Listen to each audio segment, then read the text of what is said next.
Good morning, sunshine. This is the story about my Valentine's Day weekend at the farm.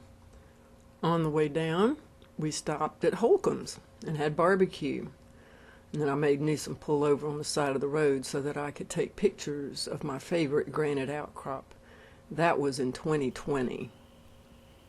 February 14th. There's a heart-shaped pool. Flows down Shoals Road. Bunch of broken glass. And these are pictures I took on February the 14th, 2025. It's beautiful. We turned left on Tree Nursery Road, where I got to photograph the bison. I spotted one emu reviewing the video. The fragrant hyacinth I sent with Lindsey. Daffodils and hyacinths, and a rosy rusula mushroom. I got Newsom to saw off a couple of those bulbs, and I got hit in the face with a wood chip. We used some of that fat lighter in the fire pit, you know. Then we went on a joyride in the Dirty Girl. This was the fork in the road in 2020, and this is Bada's Road, also in 2020. We headed over to the first bridge. We saw this, and then we took pictures. This was Kelli, Lindsey, and Mark's first visit to the farm ever. So we set out to show them all the highlights before the crepuscular hour, you know. And we like that Mark has long arms.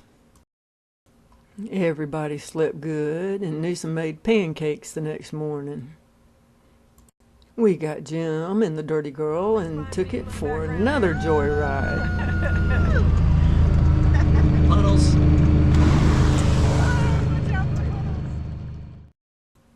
Here we are at the shooting range, where everybody had success. Hold on, I'll do it. Yes!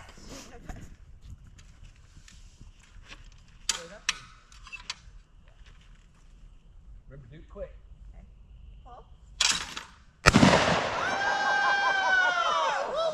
She's gonna do it. Give me another one. While they did that, I wandered around and took pictures of the flora, fauna, and fuca that surrounded me. I planted some seeds, herbs. We visited with Grant and Chesney, who came down in Strick's old truck. I picked a heap mess of daffodils to put on display all weekend. Lindsey sent me this picture of the squall line that moved through just before dawn. It was a straight down rain that was hard and brief. Sunday around noon, we went to go visit Barbara. She let me take pictures around her house of her beautiful flowers, her clean and tidy furnishings. That Rochelle was keeping in order for Miss Barbara. She had worked for Polly Tompkins in the past, and I told her about my relationship with Don Tompkins. Barbara's daffodils and camellias were blooming. Rochelle took pictures of me in front of the most beautiful camellia, right next to a huge pine tree that I just had to go hug. I made Newsom stop so I could take pictures of Miss Jo and Mr. Frank's trees at 210.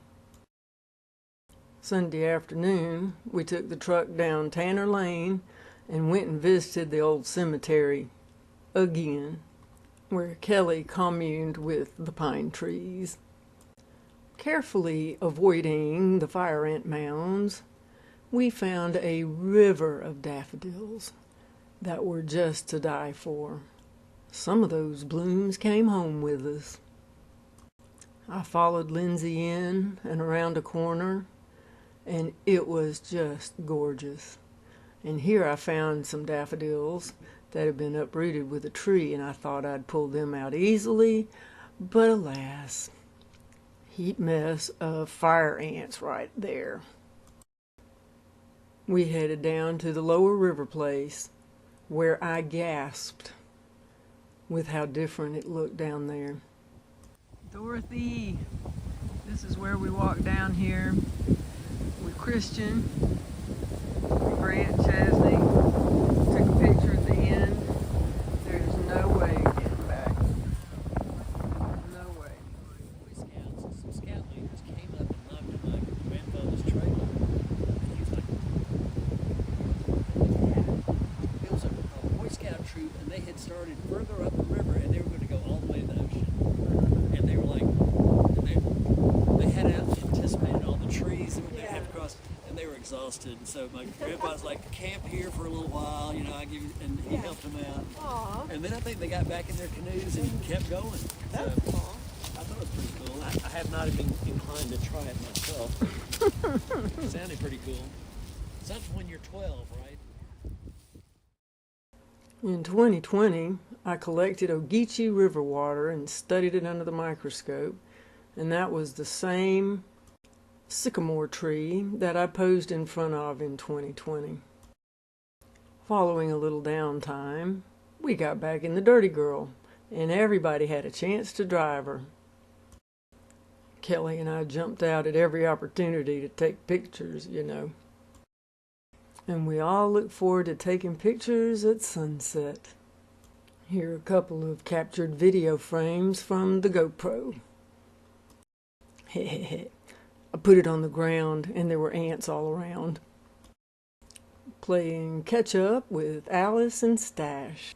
That night, Lindsey taught me how to take pictures of the stars with my cell phone, since I had dropped my Sony and it broke.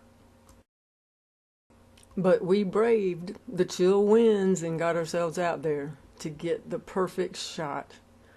And this is the GoPro sitting on a stump from the oak tree that I moved out of the way. Hehehe. Sunrise.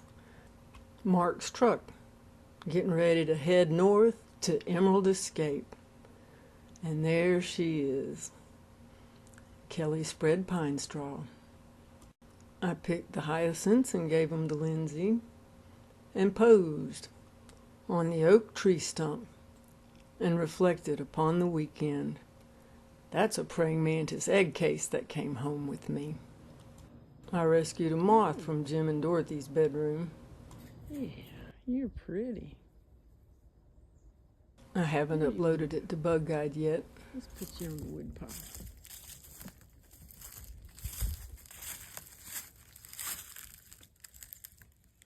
Yeah. There you go. Enjoy life. Kind of chilly to be flying around. Right after Lindsey and Mark left, I recorded this butterfly, which I believe to be a painted lady. There it is. Loaded up and ready to go with a bouquet of flowers in everybody's vehicle. By the end of February, that's going to be longleaf pines. No doubt it was that squall line that passed through that knocked over the iron horse at the Curtis family farm. I shared a short story with the group that was with me out there. When we got home, I found my favorite pictures of the iron horse back in 2020 during the pandemic. There you go.